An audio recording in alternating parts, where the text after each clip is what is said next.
कदी थार देवघर जाइब हो।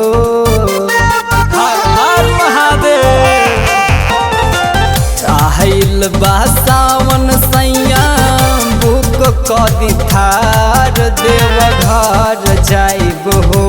देवघर जाइब हो कि बोलबम बोलत जायकार देवघर जाइब हो कि बोलबम बोलत जायकार देवघर जाइब हो।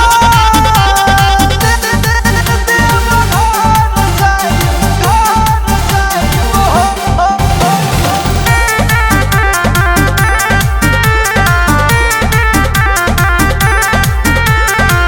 भांगिया धतूरा भोले बाबा मन भावे। दर्शन करेला जे भी सुख बाड़ा पावे। हर हर महादेव।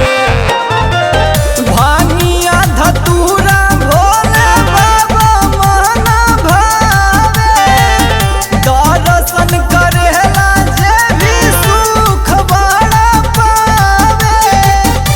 भोले के कृपा से ही चल सारा कर। देवघर जाइब हो।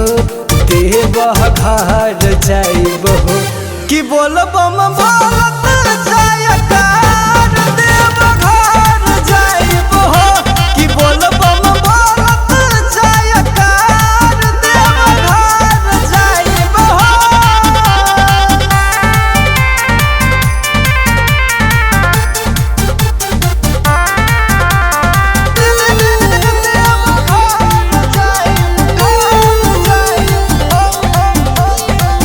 बैजुधाम अर्चित सैया भीड़ बाड़ी लागे। जाए खातिर देवघर सोनू राहत बाटे जागे। हर हर महादेव।